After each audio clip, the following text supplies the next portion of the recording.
Usually you don't want to be the last talk of the day or the talk right after lunch. So I appreciate everyone who has showed up to watch this talk as the last talk of the day. This is actually the largest audience I've ever given this to outside of my own company.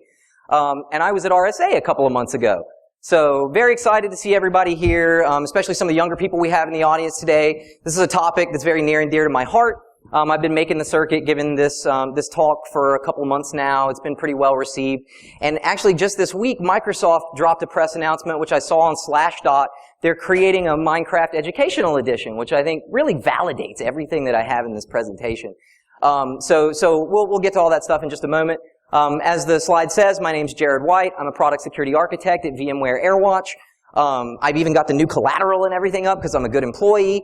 So I have these in the right PowerPoint templates. And most of my day-to-day is filled with working with developers. I also run our pen test team.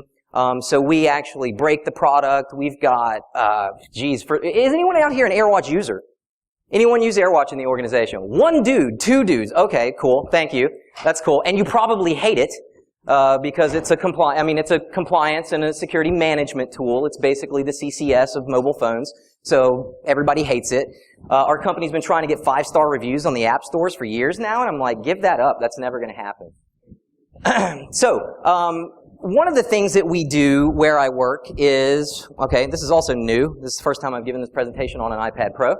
One of the other things that we do in my group is threat modeling. We work very closely with our engineering teams and our development teams to assist them in developing their threat models. And we also help them poke holes in their threat models. We use the Microsoft Threat Modeling tool in the Microsoft Threat Modeling program, which if any of you know Adam Shostak, he literally wrote the book on threat modeling for Microsoft, and so that's the thing that we use. I haven't talked really at all about Minecraft yet, and some of you are probably wondering, what the heck does Minecraft have to do with security? And I'm here to tell you, it actually has a lot to do with security. But mostly because I think Minecraft is sort of preparing this generation to be the next generation of security professionals, security engineers, risk assessors, and things like that.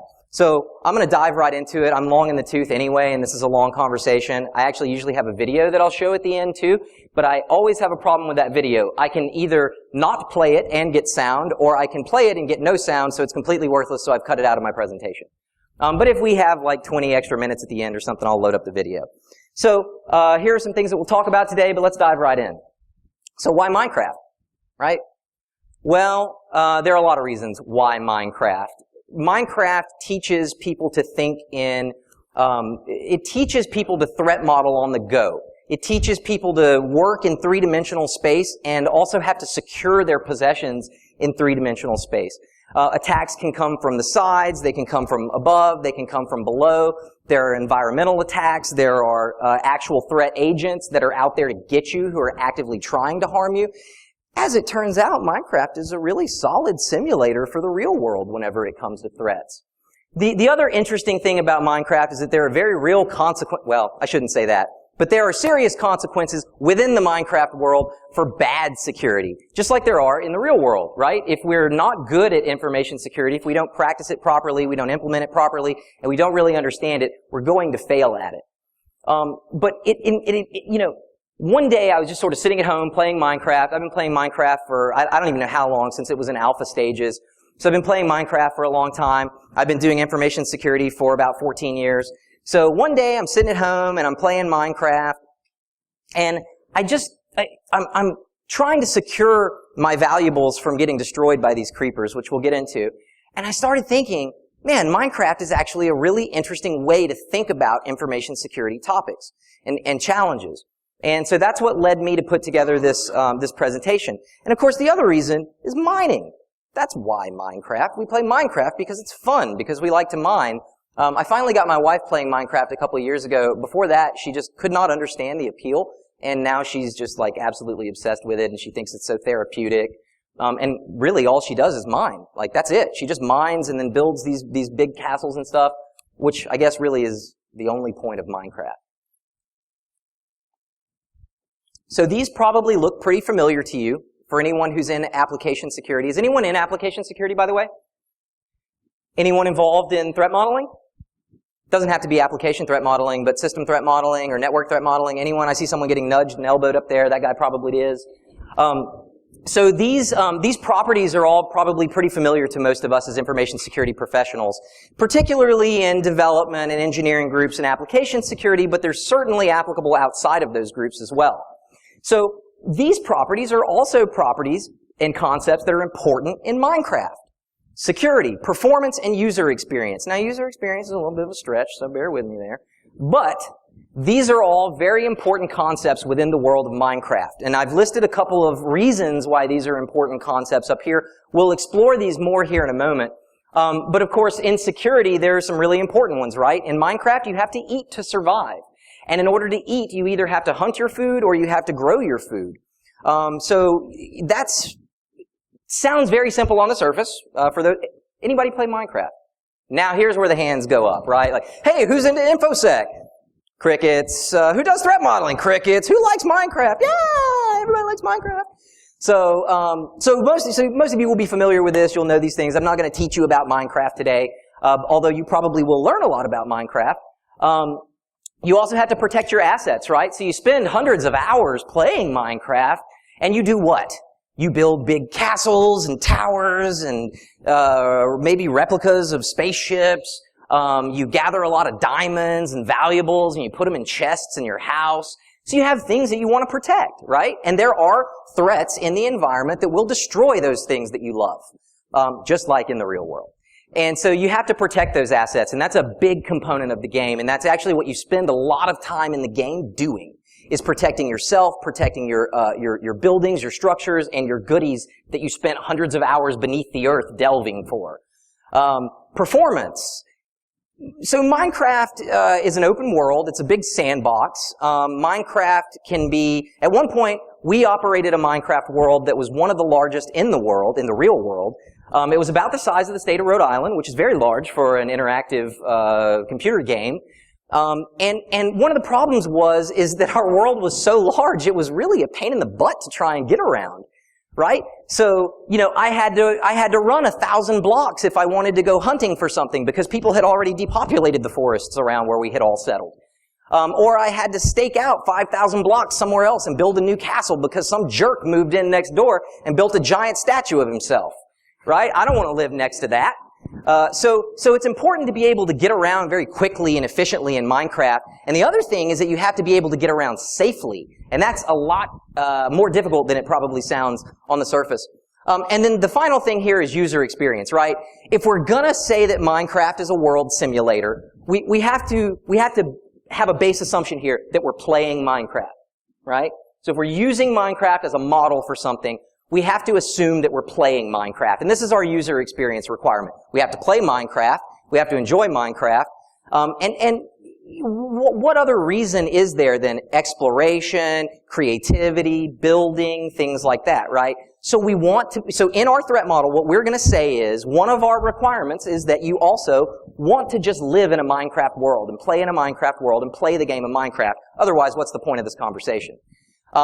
Again, exploration, creativity, just going in and playing with redstone circuitry. If anyone's, again, those of you who are familiar with Minecraft, redstone circuitry is really cool. It's one of the cornerstones that Microsoft is focusing on in their educational stuff. Actually teaches kids programming, which is like super cool. I wish there was a computer game that were around when I was a kid that would have taught me computer programming, but there wasn't. So let's talk about the first requirement, security. And so this is my totally superfluous mound of diamonds. It's not real. I made it for this presentation because I would never have that many diamonds stacked up, especially on the outside world, like where there's no protection for it, right? So not secure.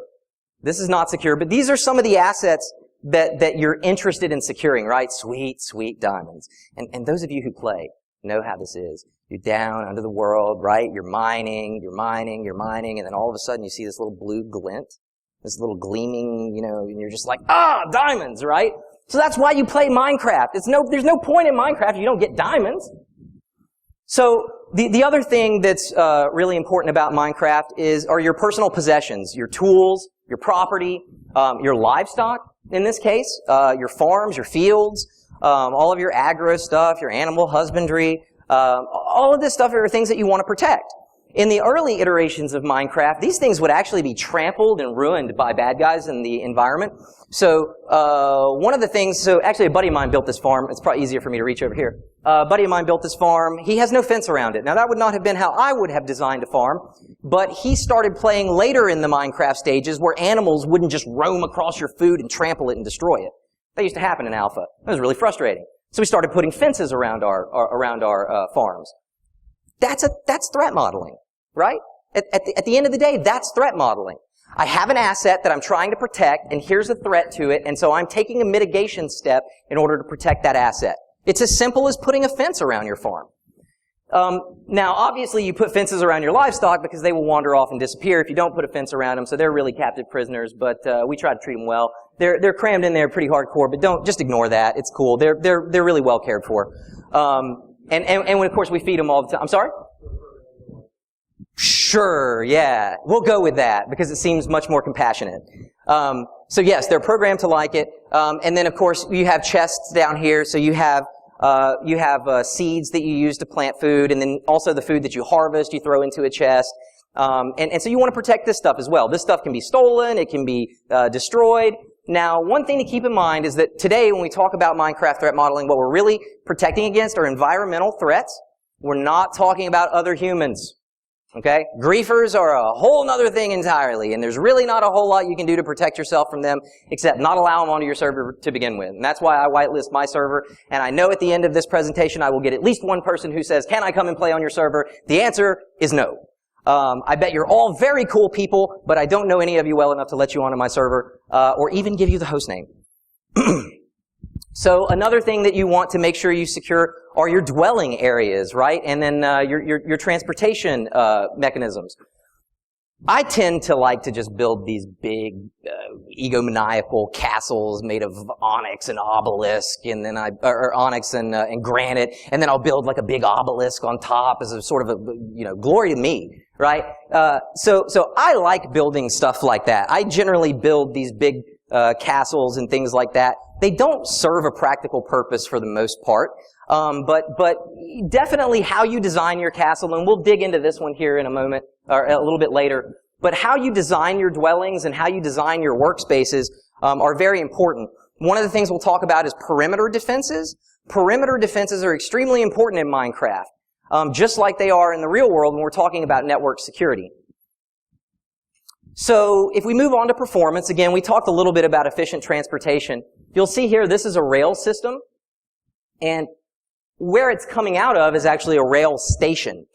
And one of the things that you want to make sure you do is you keep monsters out of your transport systems. You keep monsters off of your rails. You actually, monsters will wander up onto these tracks. You'll be careening down at 60 miles an hour, and then you hit a creeper straight up in the face and they explode. Not only do they kill you and all your stuff, but they also destroy your track and your rail and things that you spend a lot of time working on.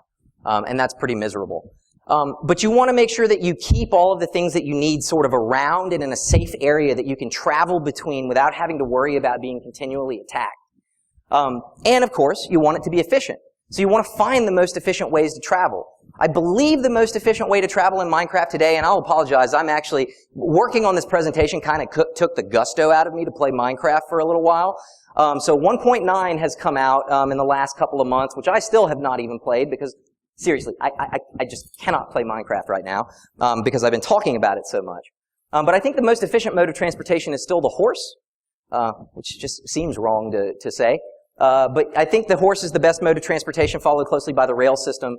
The rail system is my preferred method of playing. So here's one of my egregious cities that I built. And this actually took me like a year to put together. But to me, permanency is one of those great experiences about Minecraft.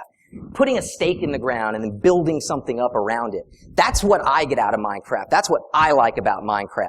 But I also need to be in some sort of danger, which is why I play survival mode and not creative mode. I could just sit and build all day if I wanted to play creative mode. But I like the danger. I like the aspect of having to secure my stuff from people. So you'll see here I went to some great lengths to secure my stuff from people. I've got a fence here, and then I've got another big wall, and then I've got a castle with another big wall around that, and that castle actually has another little wall inside of the big wall. It's a layered approach, right? You all heard this, layered approach. So this is nothing new. But these are all things that you guys are probably familiar with already. Exploration, you want to be able to explore. In order to explore, you've got to be able to survive. In order to survive, you've got to be able to eat, and you've got to be well equipped. And in order to be able to eat and be well equipped, you've got to do all of these other things that we were just talking about. You've got to farm food, you've got to raise animals, you've got to build tools, and you've got to mine in order to build tools. So it's this sort of whole interconnected ecosystem.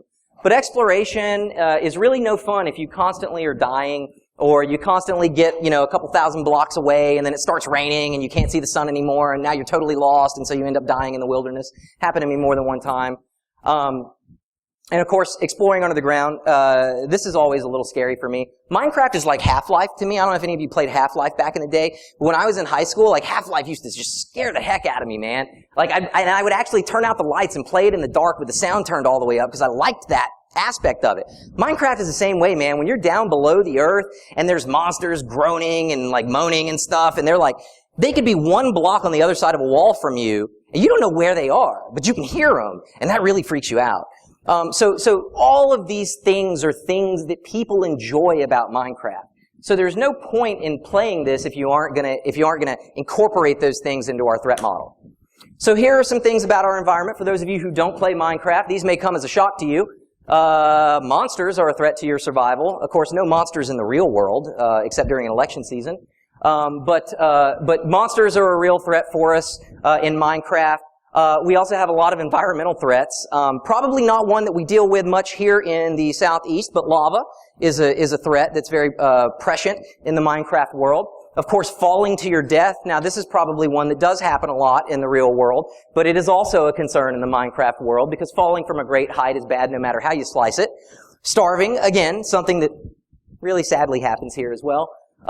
Getting lost. Man, I guess has anyone ever read the story of the Death Valley Germans? Really, no one. It's fascinating, by the way, if you're interested in these sort of like lost people stories. It's a group of Germans who were touring in the United States. They drove out into Death Valley. They took one wrong turn, and it basically ended up in their demise. So getting lost in Minecraft can actually kind of work the same way.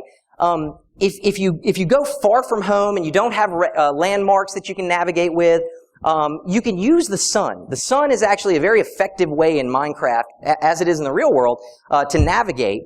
But the problem is when it rains, it actually obscures the sun, and everything becomes like really hazy. And so then you're far away from home, you don't recognize anything, you're running low on food, your sword's about to wear out, now it's raining, you have no idea which way you came, you took one wrong turn, and now you're totally disoriented, and then you generally die. So getting lost is a totally legitimate concern in Minecraft, and it will sometimes result in your death. Other players, again, I said we weren't going to include that in the threat model today, but other players are certainly a way that you can die. And my favorite, hubris, which generally involves me just mining, and then I don't realize there's a lava block here, and I remove that one, and I just step straight into it and fall straight through the floor into lava. Another great story about hubris, I had a friend who decided he wanted to come play Minecraft. He built a house. He chose to build his house over over a big pool of lava, but he didn't realize it was down below. Again, he was really bad at perimeter security, so one night a creeper followed him into his house. He was digging around in a chest. The creeper blew up. He fell through the floor into the lava, along with all of his stuff in the chest, lost everything, rage quit, didn't see that dude for a week. So hubris is another way that it will get you. So what I want to do now is talk about some of the threat agents that we have in Minecraft. A lot of you will be familiar with these. At least this one you've seen on t-shirts. And does anyone know the name of this one? It is a creeper. Did I put it up there? Did you cheat? Are you sure? Okay, I did put the name up there though. Okay. So I've attempted to give some properties to these as well, like we would a real world threat.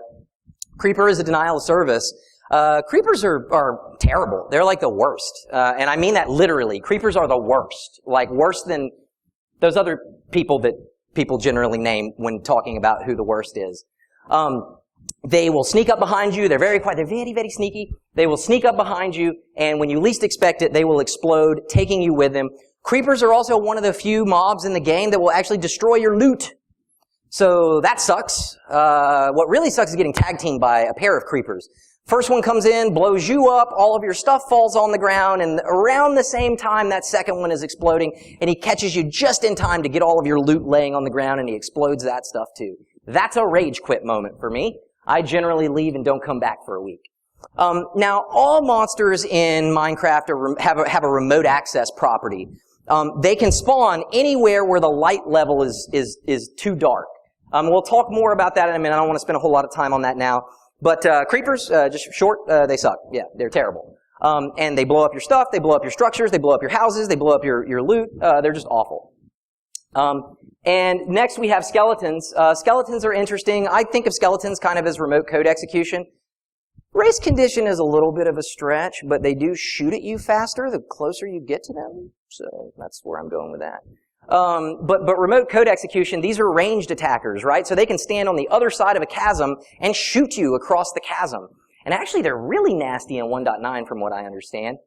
And like everything else, skeletons will spawn in dark areas where there's not enough light. And as you can see, this one has taken to standing under a tree, because they do burn in the sunlight, has taken to standing under a tree to shoot me. Like, they will literally just stand under a tree where they're not being touched by sunlight and shoot you. It's the most frustrating thing ever. They can also shoot you over fences. They can shoot you over walls if the walls aren't high enough. Again, pretty frustrating, especially if you get a couple of them together in a group. Next we have a typo. But also, next we have zombies. Well, it's phonetically the same. Come on. So next we have zombies. Zombies are buffer overflows. They're viruses. They get you with numbers, right? They get you with just. Well, maybe brute force would have been a better. Oh, look, there it is. So generally they mob you, right? Dying from a mob of zombies is really unpleasant, especially when a baby one gets you. Man, I hate that. That's insulting. But also what zombies can do is they can bite villagers in the game and turn those villagers into zombies. So they multiply their numbers by biting people. It's a novel thing that zombies do, apparently. But anyway, these are frustrating. Again, they're mostly just, they come at you in numbers, and you mostly find them underground. You'll be in a tunnel somewhere, and you're kind of trapped. It's hard to get away, and then these things mob you. And I also understand these are a lot harder in 1.9 now, because you have to time your strikes with your sword to make them hit. You can't just like spam your sword, right? You play 1.9? Yeah, you gotta like be much more careful now whenever you fight. So these can really do some damage. It's generally just easier to run away from these guys. And then finally, we have the spider. Man, I hate spiders. For a couple of reasons. These particular spiders are cave spiders. They live in caves. And they poison you. So that sucks. They poison you, and they jump at your face and gnaw on your face. And they build these cobwebs which stick you up so you could be running, and then you run into a cobweb, and then you're stuck, and then the spiders jump on your face and eat your face. And they're really fast and just scary and awful. I hate spiders. And then there's a breed of spiders that also live above ground, too. So not only do you have to deal with spiders when you're below the world working, you got to deal with them whenever you're above ground, too. It's really frustrating, but spiders are everywhere. And the reason I have back door there is because spiders can actually climb over walls and up structures, right? So one of the first threat models that I came to realize was building lips on walls, right? So you've got a vertical wall, and a spider will climb right up that thing. So one thing that I do, some people build glass walls because spiders don't climb on glass. I hate that. It's tacky. I'm very aesthetically picky in Minecraft. I only use smooth stone and granite. I think they have nice, beautiful qualities which make them suitable for building mansions and things like that. Anyway, I digress. But the first thing I realized is you build this vertical wall, spiders will totally just climb right over it. So what do? You put a lip on it. Oh, look at this. This is cool. So you just put a lip on it like that, right? And now a spider will climb up here, but he can't go out and over this lip.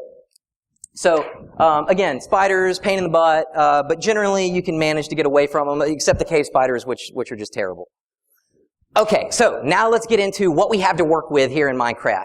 What do we have to work with to secure our stuff and to execute on our threat model? Well, we have blocks. That's pretty much it.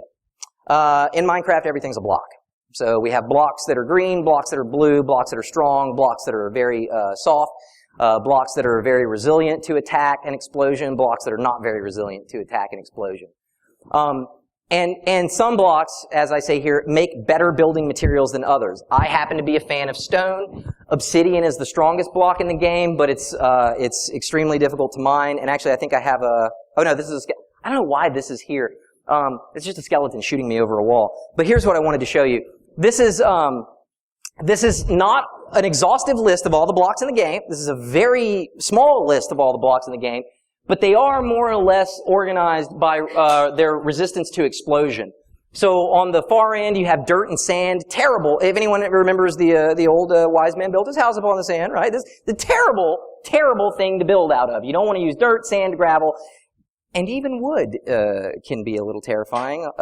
Quick aside, years ago, whenever I first started playing Minecraft, I spent probably a day or two building this giant wooden villa.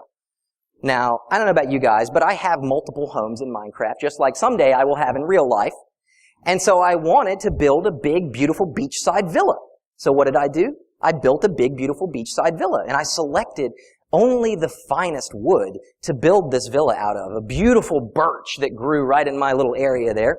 So I built this, you know where I'm going with this? All right, don't spoil the story because this is a good one. So I built this entire villa out of wood. And then I thought, I'm sitting in my villa, I'm sipping, I'm in my villa, and I'm thinking, you know the one thing that would make this experience better? You know the one thing that would make this villa better? A fireplace. So, I built a fireplace. Now listen, I'm not stupid. I built a fireplace out of stone. Okay? I'm not dumb. I built a stone fireplace. What I neglected to notice was that there was one tiny block where I had not properly walled off the house from the fire pit. So I light the fire and I step back and all of a sudden I notice the whole thing is catching on. And my wife happens to be sort of walking behind me at the time, and normally she doesn't care what's going on, and she kind of looks and does a double take and she sees that my pride and joy is burning to the ground. And of course then she spends a couple of minutes laughing at me. And she actually always makes me tell this story whenever I do this because she just, I don't know, she thinks it's so hilarious. I don't know why you would think your significant other's things burning down would be so hilarious, but apparently to some people they are. Anyway, I built a new villa out of stone, so yeah. But at any rate, you want to choose good building materials whenever you're building your structures, whenever you're building your roads, and even whenever you're building your tools, right? Tools have varying degrees of resiliency, and so you want to use good materials whenever you build tools as well. Now, the other quick point here is that these all have various degrees of difficulty to harvest. So on the far end here, we have the strongest material in the game, or at least I think it's still the strongest material in the game, but man, is it a pain in the butt to harvest. You can't even harvest it without a diamond pick. So you have to have the most advanced tool in the game to even harvest it, and you've got to work your way up to getting that most advanced tool in the game. I also really like stone brick, which I think they introduced in like 1.6, but it's got a great aesthetic to it as well. So now we know what all we have to work with, so now we're going to do a little audience engagement. I'll show you a picture, and you threat model it. And those of you who play Minecraft, just hold your horses, okay? Because you're all expert threat modelers. I know that, okay? You don't have anything to prove today. So this looks kind of idyllic and quaint. It's a cute little house. Well, maybe not so cute, but sitting on a plain, and we've got some mountains in the background and some little sheep there and stuff. But what's wrong with this picture? It does have a wooden door. Who said that? That's a thing that only a Minecraft player would know. Oh, okay. Well, it does have a wooden door, and that is a problem because zombies can kick down wooden doors. You know that? What's that? The glass windows are actually more of a benefit to me because it allows me to see what's outside my house waiting to jump on my face. What's that? Like raptors, yes. Yes, yeah, they're just all over Minecraft, man. If they put raptors in Minecraft, I'm taming one of those and using it as my horse. Okay, so now let's open it up. I mean, what's wrong with this? It is made out of cobblestone, and that just makes it look crappy, but yeah, you're right. It is made out of cobblestone. I heard someone say there's no lights. Yeah, man, no lights. Boy, that is a death trap. So let's look at this place after sunset. Oh, I kind of ruined it. So there's another thing. There's a couple of other things going on here too. It's been a while. I forgot the order of these slides, these animations. There's a couple of other things going on here too, right? We've got no barrier. We've got no perimeter, right? Monsters can just walk out of this I don't know, maybe this is Bavaria, this Black Forest or something. They can just like walk out of here and straight up to your door. That's terrifying. And then of course, we haven't done anything to the top of the house. Monsters can spawn anywhere, just about. There are certain blocks they can't spawn on. But again, those blocks aren't great for building, and I don't like half slabs. Before someone's like, just use half slabs. I don't like half slabs. I think they look terrible. Alright? So, anyway, the couple things wrong with here. Now let's look at it at nighttime. Oh man, now they're starting to pile up. And what you can't even see is the back of the house, which if you look out the back of the house, man, it's just like skeletons all the way down. And essentially what happens is they just encircle your place, and you can't get out. Now, you can build another exit and tunnel out and all that kind of stuff, but who wants to do that every time? The better thing to do would just be build an appropriate perimeter. So we can do better than this. Oh, and the other thing, spiders will spawn on the top of your house, and then you get a thorax right in the face as soon as you walk out the door. It's really frustrating. Not a raptor, but close. So we can do better than this, though. We can do a little bit better. We've already identified a couple of ways in which we can do better. This is better, right? Why the groans? Why isn't this better? Okay. Yep, it's wood. That's, I already told you my experience with wood. So that's garbage. What else? What else is wrong here? We still have not lit the place. That's true. Okay, cool. It's just a matter of preference then, I suppose, yeah. And we've got a wee little donkey inside the fence there. Okay, so this is what nighttime looks like. Yard full of creepers, yard full of skeletons, and what you can't see on the other side of the photo is there's a couple of Endermen floating around there. That's the other thing. We only talked about a couple of monsters. Wait, what's that? Endermen are horrible. They sound horrible and look horrible, and they terrify my wife. So in that regard, I guess they're kind of cool. But anyway. So I can see why you might think that. The correct thing to do here is actually to add light. So it's okay to have a big gap between your perimeter, but you do have to use a layered approach, right? Which, I feel so dirty every time I say that. I'm so sorry for saying that. I think as an industry, we're trying to move away from this, like, the layered approach. But anyway, so this is a mess. And then, now, this is much better, right? Okay, why? We do have a dark spot on the roof. And every audience I've done this for has pointed that out. I did not intend to do that. This is supposed to be a good model of how things look. But you're all expert threat modelers, so you caught that right off the bat. Give yourself a hand. So you're absolutely right. We do still have an attack vector here on the roof. But we have at least lit our yard. We've added a fence. There's actually one other thing wrong with this picture. Wait, say it again? A bunny? Okay, well, I suppose if you hate bunnies, that's if you're Daffy Duck, then that's definitely wrong. That is just a problem with me. That has nothing to do with Minecraft. Yes. Was it who was it that said that? Yeah. There's what? Say it again. Yes, the mountain upper. Oh man, as it turns out, I'm just dyslexic. Either way, yes. So that is absolutely right. So you built this cool little house. You added a fence. You added light. You got some weapons, but you forgot there was an overhang. So this is actually my wife who's about to get eaten by zombies. But so you've lit all of this area down here. You did great here.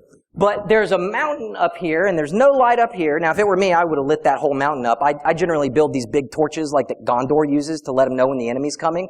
Right? Yeah, exactly. Totally reasonable. So I would just go up to the top of this mountain and build a big torch. But not everybody thinks like me, so I'll forgive that. But this, total buffoonery, right? Monsters will walk down here, they'll walk right over your sweet little fence, and now they're in your yard eating your brains. So this is a total oversight, but I can't tell you how often little stuff like this happens in Minecraft. And it happens in the real world too. It's even worse in the real world where a simple misuse of a function can open you up to something like this. Or implementing crypto in a really bad way. Even though crypto is mathematically sound and we all believe in Kirchhoff's principle, we can still implement it in a way that sucks and makes it totally susceptible to attack. So yes, good eye, whoever spotted that one. You actually get a prize. I forgot I had prizes today. That's not good. I hope you own an iMac because I made these DEF CON iMac shades with my 3D printer. And I actually meant to bring more, so I'm sorry I don't have more to give out to the rest of the class. But he caught the gaping security vulnerability there, so he gets the bug bounty. Oh yeah, so this is a sad moment. Again, emojis, that's my bad. I should take those out. So here's an interesting, this is really cool. This just appeared one day on my server. This is actually a reproduction of a famous Tudor castle in England with the lava moat and everything. As you know, around that time period, they were very well known for building lava moats around the castles. So this is an accurate reproduction of a 13th century castle.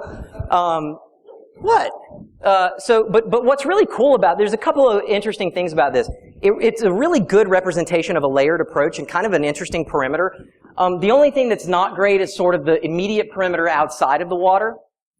But you have this layered approach. So you've got this castle, it's pretty tall. You've got one layer of water around it, so you've got a moat. Now you did poke a hole in your firewall there at the very top so that you could walk across it. And actually monsters will swim across water anyway, but it does slow them down a little bit. It gives you an opportunity to kill them. Now, the other thing that you've got is you've got lava around here. So lava serves an interesting purpose. Aside from being a fantastic fuel, it gives off light. So it serves both to deter monsters from spawning in your area, and it will also burn them very much if they step into it. So, again, they could get across the water, but then a spider, for example, could not traverse that lava moat and climb up the wall and get onto the roof there. So kind of an interesting look. And I don't know who built this on my server. It just showed up one day.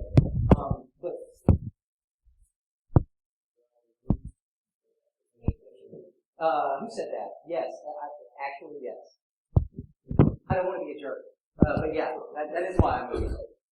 It's lower than property value. Always unseen lava everywhere. Pitfalls in there. We're all screwed. I was wondering why it's popping around there. What's that? It wasn't unauthorized access. I let this guy on my server. I just don't know which guy it was. There's no logs, which is why none of you are allowed to come on the server. That's it. Okay, so another interesting thing that we haven't talked about yet, but lighting. Lighting makes an excellent perimeter. In fact, you have to learn to use lighting effectively in Minecraft. Lighting is the only way that you can secure the inside of your dwellings. You can build a house, and if you don't light the inside of that house, monsters will spawn in it, and they will explode, or they will eat your brains. So you have to learn to use lighting very early on. And so this is actually a map of the server that I currently run. This is just a small subsection of it. There's the lava house that we were just looking at. And this is my place, this giant, inauspicious tower here. And then here's another one. This guy tried to outdo me, but I just don't really care about that tower. Also, his lighting is terrible. Look at that. Look at my beautiful gridding. Every 5 blocks, we place a torch. Let's zoom in on this. Look at how beautiful that is. It's perfectly lit. Monsters will not spawn in here. Now, of course, as you get a little farther and farther out, monsters will start spawning there, and they can walk into these areas. But man, by then, the guards on the top of the tower just take them all out, right? So this is actually something I'm sure lots of other people figured this out in Minecraft. This is not something that was unique to our server or my group of friends. Everybody figures this out. But eventually, a guy named Adrian on my server figured out that every 5 blocks was the perfect amount of light, and so that's what we used. And do I have his place? I don't have his place, but that's okay. It's up in the upper right-hand corner, and you can see how well lit his place is. But just look. I mean, you can tell the difference, right? Here, these are both super well lit, and then you just have, well, and you can see the railroad tracks here. You've got to light railroad tracks. We'll talk about that in a moment as well. But again, these places just look so much more beautiful than all of these other places, probably just because of the lighting. All right, so here is the city of Gilead, shamelessly ripped off from Stephen King's Dark Tower series. I wanted to recreate the kingdom of Gilead, so that's what I set out to do. We've got a foundry over here, the castle. Nobody lives in the castle but me. This is my castle. Nobody can live in the castle but me. And in fact, all of my stuff is down several floors in the castle. I don't put any of my goodies up on the ground level so that people can wander in or monsters can wander in. I actually put all my good stuff in the basement.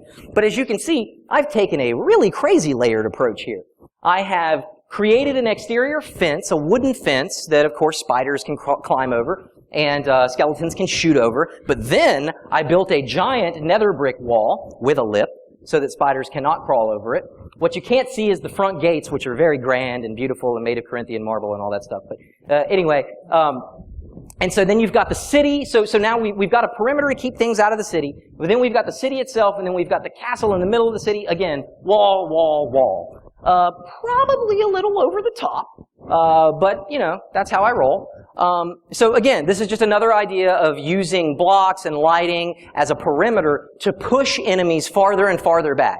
That's essentially what you're doing. You're expanding your boundary, your perimeter, and you're pushing the bad guys farther and farther back. I can run around this city all night, and there are no monsters. There are no monsters that spawn anywhere in the city, and it's a iterative process to go through and identify the areas where you have low lighting and add lighting to make sure that they're well lit. Best thing to do, much like security in the SDL, make sure security is an emergent property of what you're building. Okay, now let's look at storage. What's wrong with this picture? Yeah, it's terrifying, basically. You never want a creeper that close to your stuff. So what do? Well, yes, we do want to kill the creeper. That's true. But what if he's like so close to our stuff we're afraid to attack him because he might blow up? Okay, man, you got to answer for everything. All right, cool. Yes, you're right. That's what you would normally do. We'll take a little bit of a different approach. I don't have any weapons, right? I don't have any weapons on me. So what am I going to do? I'm going to build a house. Now, I'm going to put my stuff in my house. That makes perfect sense. I've taken all my valuables, I put them in a chest, and then I put it inside of a house. Does anyone see anything wrong with this picture? Well, it is a wood house. Come on, guys. Let that one go, please. So my wife won't let me live it down. Now you won't let me live it down. Yes. Well, generally that would not be a good idea either. Yeah. In Minecraft, that actually doesn't matter, but that's a good thought.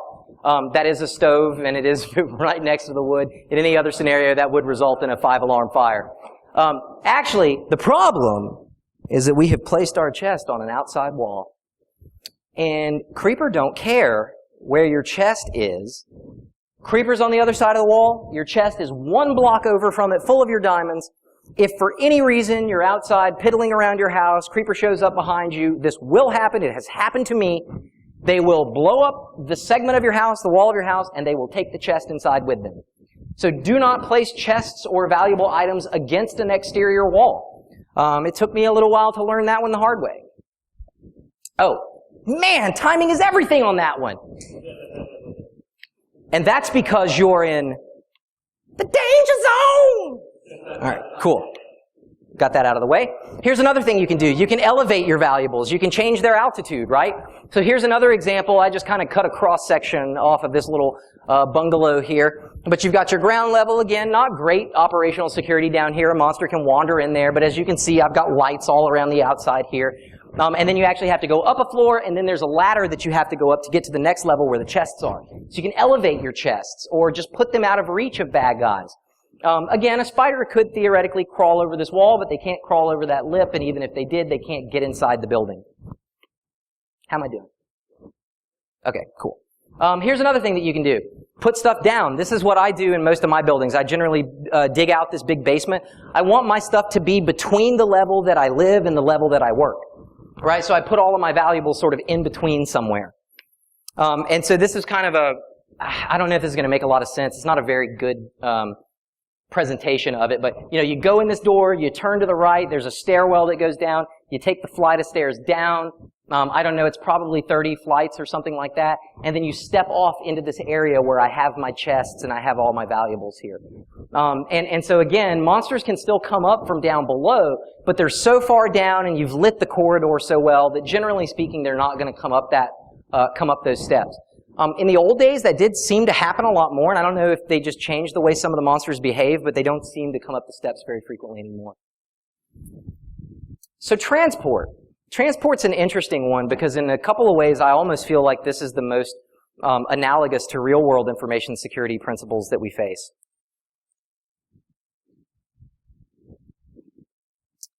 So here we have what is honestly a very terrifying picture here. For a couple of reasons. That path is just ugly. It's made of gravel, which sucks to run on.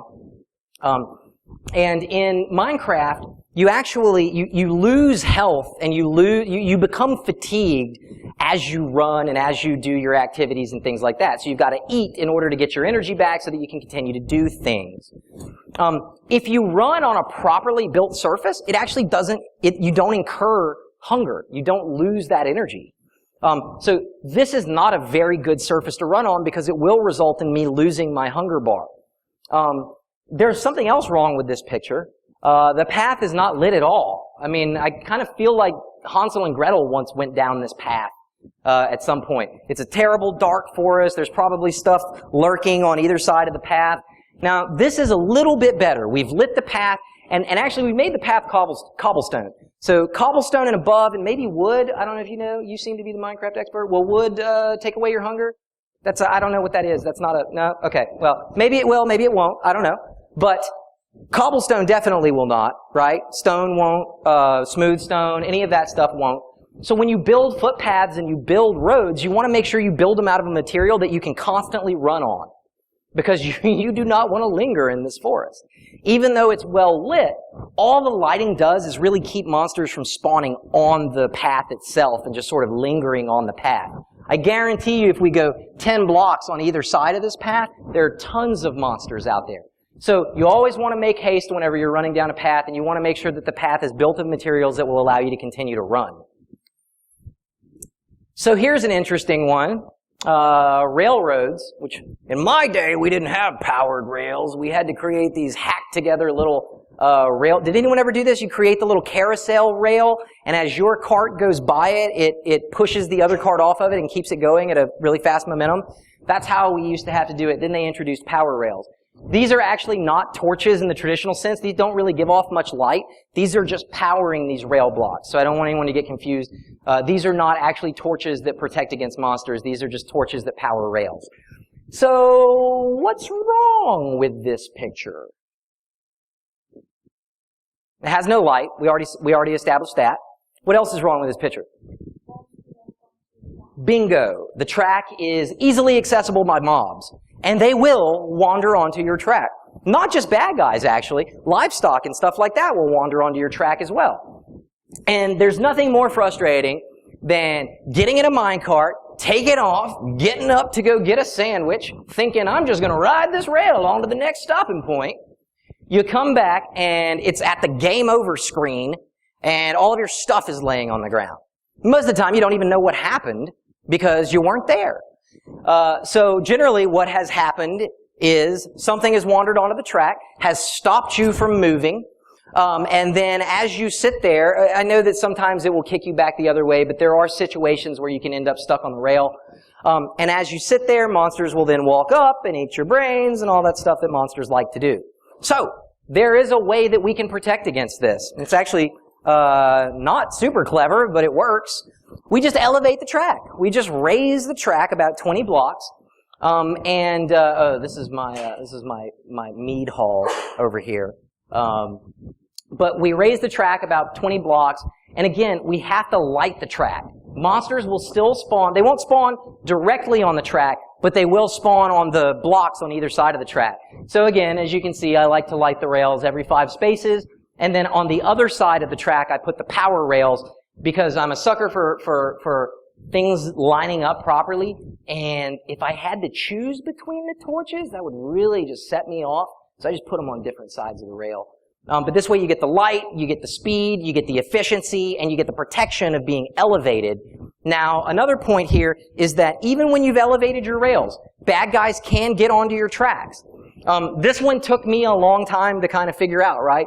We have a tunnel that the rail goes into, and it has an overhang, right? Monsters are standing up on top of that tunnel. They walk down, they drop onto the tunnel, and now they're on your track. So now they can walk around your track. They end up in your rail stations. It's pretty miserable. This is a rail station. Again, you can see I've employed a lot of the same techniques here just to protect the rail station. It's elevated. Need to light under the rail station much better than it is now because that's not very good. I did light the rails. There's a little bit of a perimeter out here. You've got some lights. There's a door here that you can't see. But overall, I haven't had any trouble with this rail station. Here's another tunnel that you go into. And so what I do on those tunnels, I just put a fence up. You can just put a fence. If you put blocks, bad guys will walk over the blocks, so you need to put a fence up. Theoretically, could a spider still crawl over that fence and land on your track? Yes. But this will cut down on most of them. Again, our threat modeling is not always about eliminating risk. You can't eliminate risk, but you can address the risks that you choose to address, and I'm okay with the occasional spider falling on my railroad track to keep the hundreds of zombies off of it. All right, so we're very close to the end here, which I think is well-timed, I hope anyway. So a couple of observations that I wanted to make, and I hope most of you took these observations away as we were going through the presentation, because again, I think most of these concepts are self-evident to information security professionals, but what's interesting is that the younger generation is learning these concepts way before we ever learned them in a SANS setting or in a professional setting. They're learning these concepts sitting at home, protecting their diamonds, protecting their houses, protecting their friends. So that's why I really think this is a great opportunity for young people to learn about information security, specifically threat modeling. And if you're an information security professional, it's a great way to expand and strengthen your understanding of threat modeling. So a couple observations. Lighting vulnerabilities are easy to overlook and extremely costly. Again, there are lots of classes of vulnerabilities out there that are just like this. Cross-site scripting and cross-site request forgery are two really good ones. They're very easy to allow to happen in your application, and the impact can be very severe depending on how it's implemented. A layered approach is good, and we do need to employ a layered approach, but it is not the end-all be-all of our security model. Our security model has to be much more robust than just a couple of fences and some torches. I guess that would have been okay for like 6th century Lithuania, but it's not okay today. And perimeter landscaping, fencing, walling things off, you can do as much of that as you like, and you can do it in ways that are aesthetically pleasing to you if that's as important to you as it is to me.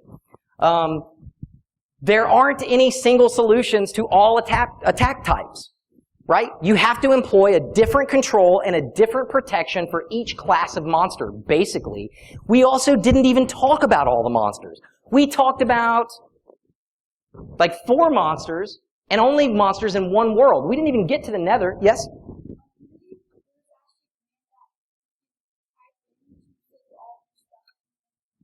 That sounds like cheating to me.